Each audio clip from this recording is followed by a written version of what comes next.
रखा गया। दलाल मीडिया को तो चेक मिल जाता है, इसीलिए वो बिल्कुल सच्चाई दबाते जाते मोदी मोदी बस, और कुछ नहीं दिखता।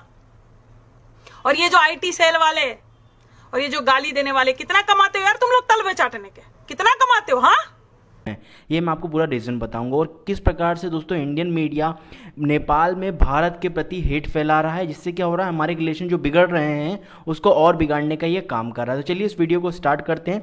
वीडियो को कृपया करके पूरा अंत तक देखिएगा अगर आपको कमेंट करना है तो, क्योंकि आप पूरा अंत तक नहीं देखते हैं और फिर कमेंट करते हैं तो फिर ये जमता नहीं है। तो आप पूरा वीडियो अंत तक देखिएगा, क्योंकि मैं इसमें एक एक फैक्ट रखूंगा इंडियन मीडिया और नेपाल की तरफ से। जो इंडियन मीडिया अभी आरोप लगा रहा है नेपाल की मीडिया पर, नेपाल की सरकार पर कि भैया हमसे डर गए हैं, तो मैं आपको असलियत बताता हूँ असल में कौन डरा है और कौन ऐसी हरकतें करता है। तो चलिए इस वीडियो को स्टार्ट करते हैं।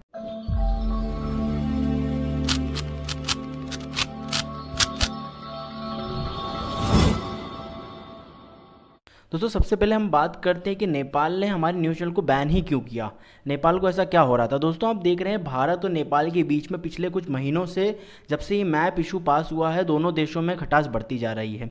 और इसका सबसे मेन कारण मैं पिछले वीडियोज़ में भी अपने बता चुका हूँ कि मैं इसमें मेन कारण दोनों सरकारों को नहीं, दोनों देशों की और खास करके इंडियन मीडिया की मैं इसमें मानता हूँ।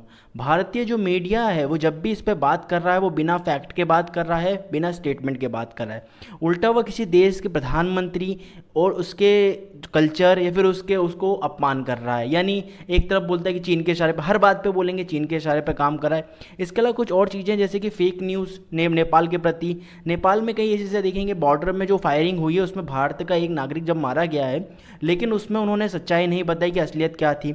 इसके अलावा जो डैम था, डैम का इशू था, उसमें भी भारतीय न्यूज़ चैनल ने सच्चाई नहीं बताई क्या थी। नेपाल का सिटीजनशिप का जब बिल पास हुआ था उसमें भी भारतीय मीडिया ने सच्चाई नहीं बताई क्या थी। मतलब यहाँ दोस्तों एक तरफ के फैक्ट से प्रेजेंट किए जाते हैं और दूसरी तरफ के फैक्ट को बिना प्रेजेंट करें रिपोर्टिंग की जाती है, जबकि ट्रूथ रिपोर्टिंग ये होती ही नहीं है।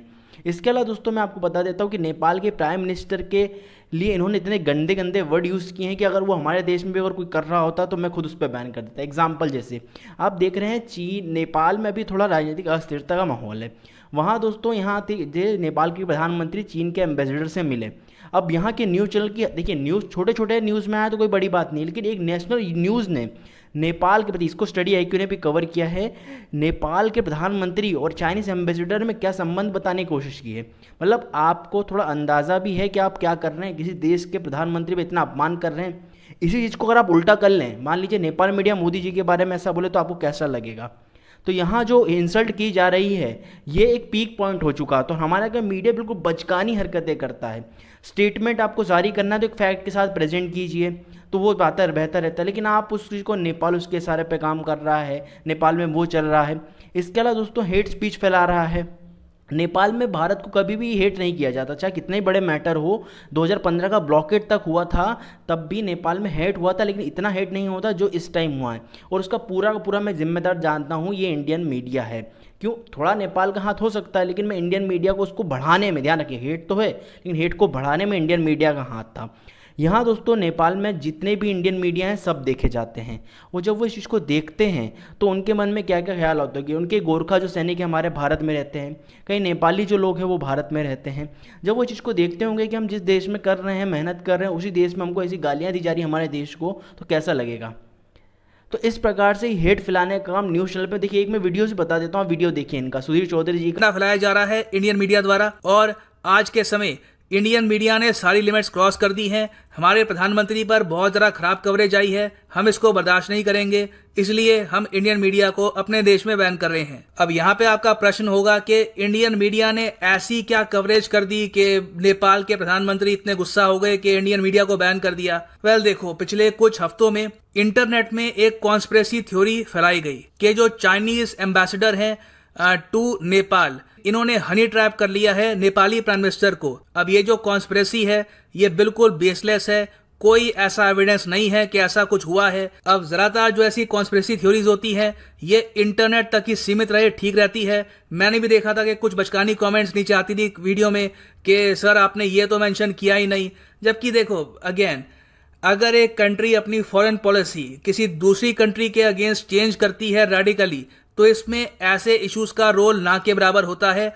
हमें यहाँ पर फोकस क्या करना चाहिए था कि हमारी क्या गलती थी, इंडिया की क्या गलती थी कि नेपाल इंडियन फ्रेंडशिप से दूर होता गया और आज के समय चाइना के साथ रिलेशन स्ट्रांग कर लिए। हमने नेपाल के जो हाइड्रो इलेक्ट्रिसिटी प्रोजेक्ट्स थे टाइम पे कंप्लीट क्यों नहीं किए? हमने नेपाल इंडिया का जो बॉर्डर का इंफ्रास्ट्रक्चर था ये टाइम पर कंप्लीट क्यों नहीं किया? जो रेसिज्म की एक बहुत ही बड़ी प्रॉब्लम है इंडिया में, जो नॉर्थ ईस्ट के लोग भी फेस करते हैं, उसको कभी प्रॉपरली एड्रेस किया नहीं। हमने इन सब इश्यूज पर फोकस नहीं किया। हमने सीधा ब्लेम डाल दिया इंडिया नेपाल रिलेशंस का इस हनी ट्रैप की पुअर थ्योरी पर। ऐसी जो कच्ची पक्की थ्योरीज होती हैं इंटरनेट तक सीमित रहे, ठीक है। हमारे यहाँ क्या हो गया कि जो हमारे न्यूज चैनल्स हैं उन्होंने भी इसको कवर करना स्टार्ट कर दिया। अब मैं आपको दिखाना चाहता हूँ, एक बहुत ही एम्बैरेसिंग वीडियो है किस तरीके से इंडियन मीडिया ने इस पूरे इशू को कवर किया है। तो यहाँ पे आप देख सकते हैं ये चाइनीज एम्बेसडर टू नेपाल है, उनके पीछे गाना बजा के दिखा रहे हैं और ये का दिल ओले ओले करने लगा। वो हर फैसले से पहले यंकी से सलाह देने लगे। और बाकी जो आप कमेंट्स, उसने के जाल में फंसकर ओली बिन पानी मछली की तरह तड़पने लगे और अब जो यांकी बोले वो ओली किया करने लगे। अब देखिए अगेन ऐसी बातें बहुत ही छोटे लेवल पर लोग कॉन्स्पिरेसी के रूप में डिस्कस करें, ठीक है। नेशनल टीवी पर किसी दूसरे कंट्री के प्राइम मिनिस्टर के बारे में आप ऐसे बोलेंगे तो अपने आप में it is a bit weird. मगर ऐसी कवरेज, ये तो मैंने आपको एक एग्जांपल दिया है, ऐसी कवरेज कई चैनल्स ने करी हैं। और इससे देखिए प्रॉब्लम यह है कि बहाना मिल गया है नेपाल को इंडियन मीडिया को बैन करने का, क्योंकि इशू तो बिल्कुल है। चाइना की जो इन्वॉल्वमेंट है आज के समय नेपाल की इंटरनल पॉलिटिक्स में वो बिल्कुल है, उसको एड्रेस करना चाहिए था। मगर इस तरीके से ये जो मसालेदार तरीके से प्रेजेंट किया है, काफ़ी डिसरिस्पेक्टफुल तरीके से प्रेजेंट किया है, आई थिंक अगर इसको हम अवॉइड करते तो it would have been a lot better. क्योंकि आज के समय बिल्कुल जो चाइनीज एम्बेसडर हैं टू नेपाल, इन्होंने काफ़ी अपनी जो पावर है नेपाल की इंटरनल पॉलिटिक्स में बढ़ा दी है। नेपाल कम्युनिस्ट पार्टी को लिटरली ये रेगुलेट कर रही हैं, माइक्रो मैनेज कर रही हैं। इसके बारे में मैं पहले भी वीडियो बना चुका हूँ। मगर यहाँ पे प्रॉपरली फैक्ट्स के साथ अगर इसको हम कवर करते तो इंडिया का जो पक्ष है यहाँ पर ये काफ़ी स्ट्रांग रहता। और अब देखो प्रॉब्लम यह है कि नेपाल के जो प्रधानमंत्री हैं उन्होंने फ्रीडम ऑफ स्पीच नेपाल में काफ़ी हद तक ख़त्म कर दिया आज के समय। मगर ये बहुत ही क्लेवर, जिससे किसी की भावनाएं आहत होती हैं तो हम उसे स्वीकार भी करते हैं।